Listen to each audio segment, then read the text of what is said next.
আজকের আলোচনায় আমরা একটা বিশেষ উৎসের গভীরে যাব। এটা একটা কোরিয়ান খ্রিস্টীয় ধর্মতাত্ত্বিক লেখা, যা যিশুর মানবতাকে একটু অন্যভাবে দেখে। তাকে বলা হচ্ছে ছামিনগান, মানে প্রকৃত মানুষ। আমরা বুঝবার চেষ্টা করব ঈশ্বরের পুত্র ঠিক কিভাবে পুরোপুরি মানুষ হলেন, কেন তাকে শেষ আদম বলা হচ্ছে, এর মানেটা কি। হ্যাঁ, ঠিকই বলেছেন। এই লেখাটা কিন্তু কিছুই খুব মৌলিক প্রশ্ন তুলে ধরে।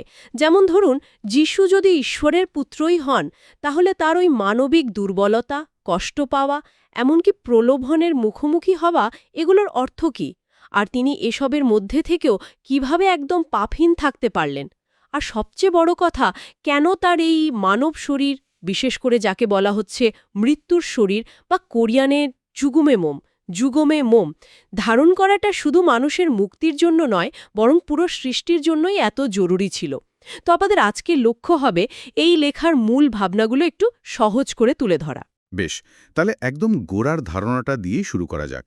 ঈশ্বরের পুত্র মানুষ হলেন, মানে শেষ আদম হিসেবে এলেন। কিন্তু প্রশ্নটা হচ্ছে, কেন তাকে ঠিক আমাদের মতো, মানে রচনাটার ভাষাতেই বলি, একটা মৃত্যুর শরীর, যা কিনা অভিশপ্ত, দুর্বল, এমন শরীর নিতে হলো? হিব্রু বা রোমিওতে এর কিছু ইঙ্গিত আছে, তাই না? একদম। ধর্মতত্ত্বের দিক থেকে এটা খুবই গুরুত্বপূর্ণ একটা পয়েন্ট। হিব্রু ২ অধ্যায়ে বিশেষ করে ১৪ থেকে ১৭ পদে কি বলা হচ্ছে? তাকে সব বিষয়ে তার ভাইদের, মানে মানুষদের মতো হতে হয়েছিল, কেন? যাতে তিনি একজন করুণাময়, একজন বিশ্বস্ত মহাযাজক হতে পারেন, যিনি পাপের প্রায়শ্চিত্ত করতে পারবেন, আর শয়তানের যে ক্ষমতা, অর্থাৎ মৃত্যুর ক্ষমতা, সেটা ভাঙার জন্য তার নিজেরই রক্তমাংসের শরীর দরকার ছিল। এটা অনেকটা ধরুন শত্রুকে তার নিজের এলাকাতেই হারানোর মতো। তার মানে শুধু মানুষ হওয়াটাই যথেষ্ট ছিল না, আমাদের মতো দুর্বলতা, সীমাবদ্ধতা নিয়েই মানুষ হতে হয়েছিল। হ্যাঁ, এবং রোমিও ৮ অধ্যায়ের ৩ পদ এই বিষয়টা আরও পরিষ্কার করে। বলছে, ঈশ্বর নিজের পুত্রকে পাঠালেন পাপপূর্ণ মানবদেহের সাদৃশ্যে। কোরিয়ান ভাষায় বললে ছুয়ে ইন্নেন ইউক্সিনে মোয়াং। এর মানে কিন্তু এই না যে তার মধ্যে পাপ ছিল, বরং তার শরীরটা ছিল আদমের পতনের পর আমরা যে অভিশাপ্ত, দুর্বল, মানে রোগ শোক মৃত্যুর অধীন শরীর পেয়েছি, ঠিক সেই রকম। আর এই দুর্বল শরীরটা নিয়েই তিনি পাপকে জয় করেছিলেন, যা প্রথম আদম পারেনি। তাই এই মৃত্যুর শরীর ধারণ করাটা ঈশ্বরের পরিকল্পনার একটা অংশ ছিল, খুব জরুরি অংশ। হুম, এই মানবিক দুর্বলতার কথা যখন উঠল, লেখাটাতে যিশুর অনুভূতি, তার কষ্টের উপর বেশ জোর দেয়া হয়েছে। বিশেষ করে গেতসেমানি বাগানের ঘটনাটা মার্ক ১৪ অধ্যায়ে আছে না? তিনি বলছেন, আমার প্রাণ মৃত্যুর মতো দুঃখার্থ। লুক ২২ অধ্যায়ে আবার দেখি প্রার্থনা করছেন যেন কষ্টের পানপাত্রটা সরে যায়। যদিও শেষে বলছেন, তোমার ইচ্ছাই পূর্ণ হোক। এমনকি তার ঘাম রক্তবিন্দুর মতো পড়ার কথাও বলা হয়েছে, মানে তামি তাঙে তরজিনের ফি বাঙুল গাচ্ছি। এটা তো সাংঘাতিক মানসিক যন্ত্রণার ছবি। অবশ্যই। আর এখানে বুঝতে হবে, এই যন্ত্রণাটা শুধু আসন্ন মৃত্যুর ভয় ছিল না। লেখাটা ব্যাখ্যা করছে এটা ছিল আরও গভীর। এটা ছিল সমস্ত মানুষের পাপ নিজের কাঁধে নেওয়ার যন্ত্রণা। আর সেই পাপের ভারে পিতা ঈশ্বর থেকে বিচ্ছিন্ন হয়ে যাওয়ার যে ভয়ঙ্কর অনুভূতি, কোরিয়ান ভাষায় যাকে বলছে আবজিকেরও বুদ্ধ কুনোজি শিনুন কোথং। ভাবুন তো, যিনি অনন্তকাল ধরে পিতার সঙ্গে এক, তার জন্য এই বিচ্ছেদ কতটা কষ্টের। হিব্রু ৪:১৫ বলছে, তিনি সব বিষয়ে আমাদের মতোই পরীক্ষিত হয়েছিলেন, কিন্তু পাপ করেননি। আবার হিব্রু ৫:৭ বলছে, তিনি সশব্দে কেঁদে চোখের জল ফেলে প্রার্থনা করেছিলেন। এই যে গভীর, বাস্তব কষ্টভোগ, এটাই তাকে এমন একজন মহাযাজক করেছে, যিনি আমাদের দুর্বলতায় সত্যিই সমবেদনা জানাতে পারেন, কারণ তিনি নিজে এর মধ্যে দিয়ে গেছেন। এটা তার মানবতার একটা বড় প্রমাণ। আচ্ছা, এখানেই কিন্তু একটা বিরোধাভাস বা প্যারাডক্স মনে হচ্ছে। লেখাটা বলছে, এবং এর পাদটিকা আদিপুস্তক ৩:১৭ দিকে ইঙ্গিত করছে যে যিশু মরিয়ামের মাধ্যমে মানবিক দুর্বলতা, এমনকি যাকে বলা হচ্ছে দৈহিক কামনা, কোরিয়ানে ইউকছে ঐ সোয়োক, সেটা উত্তরাধিকার সূত্রে পেয়েছিলেন। তিনি প্রলোভনের মুখোমুখিও হয়েছিলেন, অথচ তিনি সম্পূর্ণ পাপহীন ছিলেন, যেমন ১ পিতর ২:২ বলছে, বা ২ করিন্থীয় ৫:২১ বলছে। এটা কিভাবে সম্ভব হলো? একই সাথে মানবিক কামনা থাকাও আবার পাপহীন থাকাও। এটা সত্যিই একটা জটিল কিন্তু খুব জরুরি ধারণা। লেখাটা বুঝতে সাহায্য করে যে এই দৈহিক কামনা বা প্রলোভন অনুভব করাটা নিজে থেকে পাপ নয়। গালাতীয় ৫:১৭ পদে যেমন দেহ আর আত্মার মধ্যে একটা লড়াইয়ের কথা বলা আছে না, যিশুও সেই যুদ্ধটা লড়েছিলেন, কিন্তু তিনি জিতেছিলেন। কিভাবে? কয়েকটা কারণ আছে। প্রথমত, তার নিখুঁত বাধ্যতা, পিতার ইচ্ছার প্রতি সম্পূর্ণ সমর্পণ। দ্বিতীয়ত, তার নিরন্তর প্রার্থনা। আর তৃতীয়ত, এবং সম্ভবত সবচেয়ে গুরুত্বপূর্ণভাবে, তিনি পবিত্র আত্মার পূর্ণ ছিলেন। লুক ৪:১ আর ১৪ পদে দেখি না আমরা, তিনি আত্মায় পূর্ণ হয়ে প্রান্তরে গেলেন, আবার আত্মার শক্তিতেই ফিরলেন।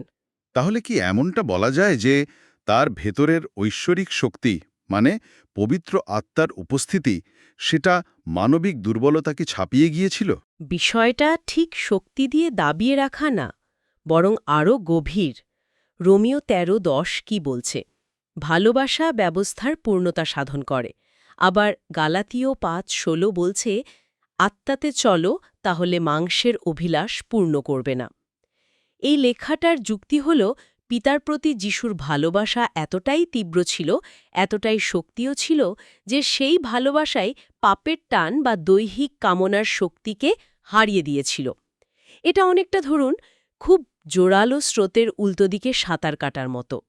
ওই দৈহিক কামনা হল স্রোত, যা নিচের দিকে টানে, কিন্তু পবিত্র আত্মার শক্তি আর পিতার প্রতি ভালোবাসা ছিল আরও শক্তিশালী একটা ঊর্ধ্বমুখী টান, যা তাকে ভেসে যেতে দেয়নি। স্রোতের টানটা অনুভব করা পাপ নয়, কিন্তু ভেসে যাওয়াটা পাপ। আর এই ভালোবাসার কারণেই লেখাটা জোর দিয়ে বলছে, তিনি পাপ করতে পারতেন না, মানে ইচ্ছা থাকলেও নিজেকে আটকানো নয়, বরং তার সত্তার মূল চালিকা শক্তি ছিল ভালোবাসা, যা পাপের সাথে মিলতে পারে না। বাহ, এই ব্যাখ্যাটা খুব গুরুত্বপূর্ণ। তার মানে তিনি শুধু পাপ থেকে দূরে থাকেননি, বরং ভালোবাসা দিয়ে পাপকে জয় করেছেন। লেখাটা আরও বলছে, যদি তিনি একবারও পাপ করতেন, তার ফলটা সাংঘাতিক হতো। হ্যাঁ, খুবই সাংঘাতিক। লেখাটার ভাষ্য অনুযায়ী যিশু যদি একবারও পাপ করতেন, তাহলে কিন্তু পুরো সৃষ্টিটাই ধ্বংস হয়ে যেত। কারণ ঈশ্বরের পরিকল্পনা অনুযায়ী এই শেষ আদমের নিখুঁত বাধ্যতার উপরে সবটা নির্ভর করছিল, সৃষ্টির পুনরুদ্ধার। তার পাপ করার মানে হতো ঈশ্বরের আদেশগুলো আসলে পালনযোগ্য নয়, শয়তানি ঠিক, এবং সৃষ্টির উদ্দেশ্যই ব্যর্থ। তাই তার পাপহীন থাকাটা শুধু তার ব্যক্তিগত ব্যাপার ছিল না, এটা ছিল একটা মহাজাগতিক প্রয়োজন।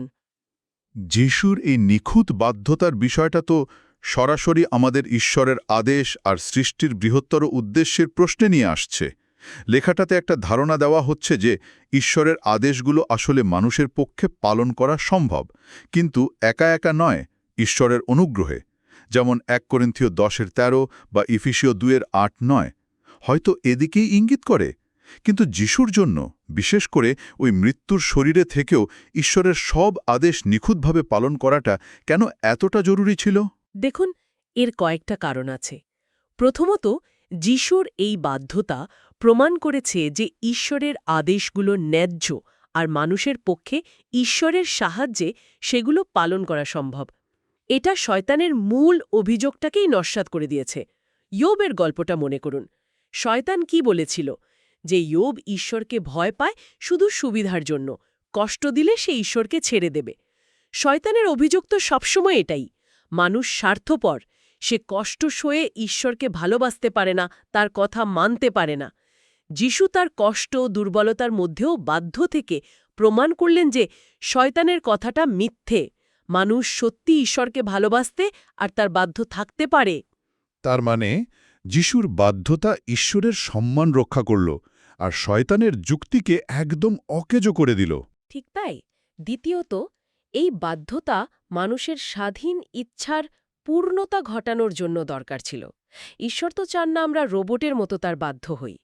তিনি চান আমরা স্বাধীন ইচ্ছায় ভালোবেসে তাকে মানি। এই ভালোবাসাটা আসে কিভাবে? ক্রুশে যিশুর মধ্যে দিয়ে ঈশ্বরের যে অপরিসীম ভালোবাসা প্রকাশ পেয়েছে সেটা দেখে অনুভব করে। যেমন ১ যোহন ৪:৯-১০ বা ২ করিন্থীয় ৫:১৪ বলছে, যিশু নিজের জীবন দিয়ে সেই ভালোবাসা আর বাধ্যতার পথটা দেখালেন। আর তৃতীয়ত, সৃষ্টির পুরো কাঠামো আর উদ্দেশ্য, মানে ঈশ্বরের সাথে মানুষের আর সমস্ত সৃষ্টির পুনর্মিলন, সেটাই ভালোবাসা ভিত্তিক বাধ্যতার ওপরেই দাঁড়িয়ে আছে। যিশুর বাধ্যতাই সেই পথ খুলে দিয়েছে। এবার তাহলে ক্রুশের তাৎপর্যের দিকে একটু আসি। লেখাটা বলছে এটা শুধু একটা করুণ মৃত্যু ছিল না, এর অনেক গভীর মানে আছে, ফলাফল আছে। যেমন হিব্রু 2:14-15 অনুযায়ী শয়তানকে হারানো, যার মৃত্যুর ওপর ক্ষমতা ছিল, মানুষকে পাপ আর মৃত্যুর ভয় থেকে মুক্ত করা। কলসীয় 1:20 বলছে ক্রুশের রক্তের মাধ্যমে শান্তি স্থাপন করা। আবার ফিলিপিও 2:9-11 অনুযায়ী এই চরম বাধ্যতা আর আত্মত্যাগের ফলেই ঈশ্বর তাকে সর্বোচ্চ সম্মান আর ক্ষমতা দিয়েছেন, তার রাজত্ব নিশ্চিত হয়েছে। একদম। ক্রুশ হল সেই জায়গা যেখানে ঈশ্বরের পবিত্রতা আর ভালোবাসা একসঙ্গে চূড়ান্ত রূপ পেয়েছে। লেখাটাতে প্রথম আদম আর শেষ আদম, মানে যিশু, এই দুজনের মধ্যে একটা দারুণ তুলনা করা হয়েছে। প্রথম আদম তার স্ত্রীর জন্য, বা বলা ভালো, স্ত্রীর কথায় প্রভাবিত হয়ে ঈশ্বরের অবাধ্য হলেন। ফল হল পাপ আর মৃত্যু জগতে এলো। আর শেষ আদম, যিশু, তার মণ্ডলীর জন্য, যাকে বাইবেলে তার কনে বলা হয়, তাদের পাপের জন্য স্বেচ্ছায় মারা গেলেন, যাতে তারা জীবন পায়। মানে একজন অবাধ্য হয়ে যা হারিয়েছিল, অন্যজন বাধ্য হয়ে তা পুনরুদ্ধার করলেন। শুধু তাই নয়, তার থেকেও বেশি কিছু অর্জন করলেন। আর এই ক্রুশের সাথেই তো নতুন চুক্তির ব্যাপারটা জড়িত, তাই না? লুক 22:20-তে যিশু বলছেন, এই পানপাত্র আমার রক্তে স্থাপিত নতুন নিয়ম। হ্যাঁ, এটা খুব গুরুত্বপূর্ণ। লেখাটা পরিষ্কার করে বলছে যে পাপের ক্ষমা পাওয়াটা হলো পরিত্রাণের পথে প্রথম ধাপ।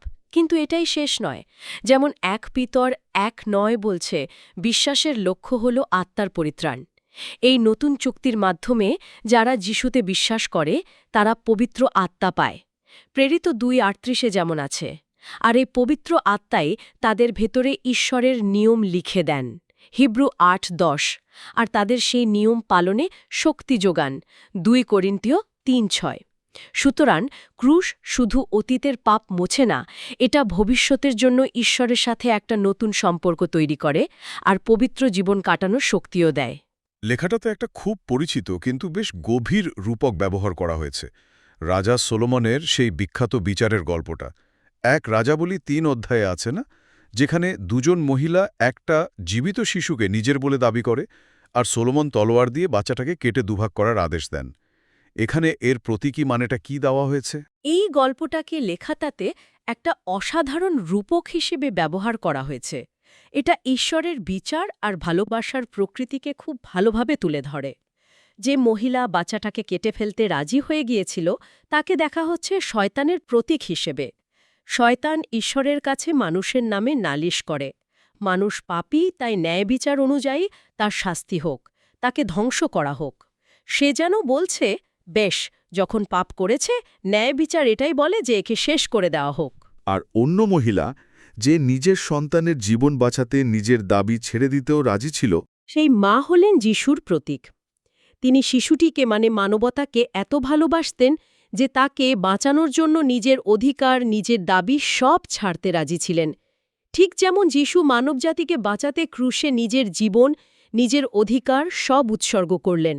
শয়তান চায় কঠোর ন্যায়বিচারের নামে মানবতাকে শেষ করে দিতে, কিন্তু ঈশ্বর যিশুর মাধ্যমে ভালোবাসা আর করুণাকে বেছে নিলেন। তিনি আত্মত্যাগের মাধ্যমে ন্যায়বিচারের দাবিও মেটালেন, কারণ পাপের শাস্তি তিনি নিজে নিলেন, আবার মানবতাকেও বাঁচালেন। এই রূপকটা ঈশ্বরের হৃদয়কে, তার আত্মত্যাগী ভালোবাসাকে খুব সুন্দরভাবে দেখায়। এটা সত্যি খুব শক্তিশালী একটা ব্যাখ্যা। তাহলে এই সবকিছুর পরিপ্রেক্ষিতে চূড়ান্ত পরিত্রাণের শর্তটা কি দাঁড়াচ্ছে? ক্ষমা পাওয়ার পরেই কি সব হয়ে গেল? লেখাটা অনুযায়ী যারা ক্ষমা পাওয়ার পর জেনে শুনে আবার পাপের পথে চলে যায় বা চুক্তি ভাঙে, তাদের পরিণতি কি? হিব্রু 10:26-29 পদের মতো কথাগুলো তো বেশ কঠিন শোনায়। ঠিক, লেখাটাই ব্যাপারে খুব স্পষ্ট। ক্ষমা পাওয়াটা হলো শুরু, কিন্তু পরিত্রাণ নিশ্চিত করতে হলে দরকার স্থায়ী বিশ্বাস আর বাধ্যতা। সত্যিকারের বিশ্বাস শুধু মুখে বলা নয়, তা জীবনে ফল ধরায়, পবিত্র আত্মার ফল। গালাতীয় 5:22-23। হিব্রু ৬ অধ্যায়ের ৭-৮ পদে যেমন বলা হয়েছে যে জমি বৃষ্টে পেয়েও শুধু কাটা গাছ জন্মায় তা তো অভিশাপ পাওয়ারই যোগ্য, তেমনি যারা ঈশ্বরের অনুগ্রহ পাওয়ার পরেও ইচ্ছাকৃতভাবে পাপে জীবন কাটায়, ঈশ্বরের পুত্রকে অপমান করে, চুক্তিকে অপবিত্র করে, হিব্রু 10:29, তারা আসলে শয়তানের দিকেই ফিরে যায়। ১ তিমোথিয়া 5:15তেও এর ইঙ্গিত আছে। তাদের শেষ পরিণতি কি হবে? লেখাটা কি বলছে? লেখাটা বাইবেলের শেষ বিচারের দিকে ইঙ্গিত করে, মানে ওই শ্বেত সিংহাসনের বিচার। প্রকাশিত বাক্য 20 অধ্যায়। যারা অনুগ্রহকে ফিরিয়ে দেয় বা চুক্তি ছেড়ে দেয় তারা সেই শেষ বিচারে দোষী সাব্যস্ত হবে, আর তাদের পরিণতি হবে শয়তান আর তার দূতদের সাথে অগ্নিহদে। প্রকাশিত বাক্য 20, 14, 15, 2 পিতর 2:19 এসব জায়গায় বলা আছে। সুতরাং বার্তাটা পরিষ্কার, ঈশ্বরের ক্ষমা অফুরন্ত, কিন্তু সেটাকে হালকাভাবে নেওয়া চলে না। পরিত্রাণ নিশ্চিত হয় বিশ্বাসে আর বাধ্যতায় জীবনভর টিকে থাকার মাধ্যমে। এটা একটা সম্পর্ক যা যত্ন করে রাখতে হয়। আচ্ছা, আমরা আলোচনার প্রায় শেষ দিকে চলে এসেছি। যিশুর পুনরুত্থানের বিষয়ে একটু কথা বলি। 1 করিন্থীয় 15 অধ্যায়ের 20 পদে তাকে বলা হয়েছে নিদ্রাগতদের প্রথম ফল। এই ধারণাটা বিশ্বাসীদের ভবিষ্যৎ আর সৃষ্টির চূড়ান্ত পরিণতির সাথে কিভাবে যুক্ত? 35-36 অনুযায়ী পুনরুত্থিত অবস্থায় তিনি স্বর্গদূতদের মতো, মানে আর মৃত্যুর অধীন নন। তৃতীয়ত, তিনি স্বর্গে পিতার ডান দিকে সিংহাসনে বসেন এবং সমস্ত সৃষ্টির অধিকার পান। 1 পিতর 3:22। চতুর্থত, রাজা হিসাবে তিনি তার সমস্ত শত্রুকে, বিশেষ করে পাপ এবং শেষ শত্রু যে মৃত্যু, তাকে পরাজিত করবেন। 1 করিন্থীয় 15:25-26। আর সবশেষে যখন সবকিছু তার অধীনে চলে আসবে, তিনি এই সম্পূর্ণ পুনরুদ্ধার করা পাপমুক্ত সৃষ্টিকে পিতা ঈশ্বরের হাতে তুলে দেবেন, যাতে ঈশ্বরই হন সকলের মধ্যে সবকিছু। 1 করিন্থীয় 15:28। আর বিশ্বাসীদের পুনরুত্থান এর সাথে কিভাবে যুক্ত? যারা যিশুতে বিশ্বাস করে আর পবিত্র আত্মার শক্তিতে পাপকে জয় করে চলে, তারা এই পুনরুত্থানের অংশীদার হয়। রোমিও 8:23। যিশু হলেন প্রথম ফল, আর তার অনুসারীরা হল সেই ফসলের বাকি অংশ। লেখাটাতে বিশেষভাবে শহীদ সাক্ষীদের কথা বলা হয়েছে। কোরিয়ান ভাষায় সুনগিও জুঙিনদেল। তাদের প্রথম পুনরুত্থানের কথা আছে প্রকাশিত বাক্য 20:4-6। তাদের জীবন আর মৃত্যু চূড়ান্তভাবে প্রমাণ করে যে মানুষের পক্ষে ঈশ্বরের প্রতি বিশ্বস্ত থাকা আর তার আদেশ পালন করা সম্ভব, এমনকি চরম অত্যাচার বা মৃত্যুর মুখে দাঁড়িয়েও। এটা হলো ঈশ্বরের আদেশের প্রতি মানুষের ভালোবাসা ভিত্তিক বাধ্যতার সর্বোচ্চ প্রমাণ। আজকের এই গভীর আলোচনা থেকে আমরা যিশুর মানব প্রকৃতি, তার কষ্টভোগ, প্রলোভনের বাস্তবতার একটা অন্য দিক দেখলাম কিভাবে তার পাপের উপর জয় শুধু আমাদের ক্ষমার পথ খোলেনি, বরং ঈশ্বরের প্রতি ভালোবাসা আর বাধ্যতায় বাঁচার একটা জীবন্ত উদাহরণ তৈরি করেছে। ক্রুশ শুধু মুক্তির উপায় নয়, বরং ঈশ্বরের চূড়ান্ত ভালোবাসা আর শয়তানের যুক্তির উপর তার বিজয়ের প্রমাণ। আর সবশেষে বিশ্বাসীদের জন্য ক্ষমা পাওয়ার পর ঈশ্বরের সাথে বিশ্বস্ত সম্পর্কে টিকে থাকার যে জরুরি ডাক, সেটাও খুব পরিষ্কারভাবে উঠে এলো। একদম। শ্রোতাদের জন্য একটা শেষ চিন্তা রেখে যাই। এই কোরিয়ান লেখাটিতে একটা গভীর ধর্মতাত্ত্বিক সম্ভাবনার কথা বলা হয়েছে, যে যখন যিশু এই পুনরুদ্ধার করা সৃষ্টিকে পিতার কাছে ফিরিয়ে দেবেন, তখন তিনি সম্ভবত আবার ঈশ্বরের সেই অনাদি অনন্ত দ্বিতীয় সত্তায়, কোরিয়ান পরিভাষা হল জে ই উই হানানিম বা জে ই উই হ্যানাম, ফিরে যাবেন। অর্থাৎ তার এই মানব শরীর ধারণ করা, যা সৃষ্টির মুক্তির জন্য এত জরুরি ছিল, তা হয়তো একটা নির্দিষ্ট মহৎ উদ্দেশ্যের জন্য এক সাময়িক অবস্থা ছিল। যদি এটা সত্যি হয়, তবে এই ধারণাটা ঈশ্বরের অসীমতা, তার অপরিবর্তনীয় প্রকৃতি আর একই সাথে তিনি যে সৃষ্টির এত গভীরে নেমে আসতে পারেন, তার এই অন্তরঙ্গ সম্পর্ক, এই দুটো আপাত বিপরীত সত্যকে আমরা একসঙ্গে কিভাবে বুঝব? এই মানবরূপে আসার উদ্দেশ্য শেষ হওয়ার পর তার সম্ভাব্য ফেরা, এই চিন্তাটা ঈশ্বরের প্রকৃতি আর সৃষ্টির সাথে তার সম্পর্কের গভীরতা নিয়ে আমাদের ভাবনাকে কিভাবে আরও বাড়াতে পারে, এটা নিয়ে একটু ভাবা যেতে পারে।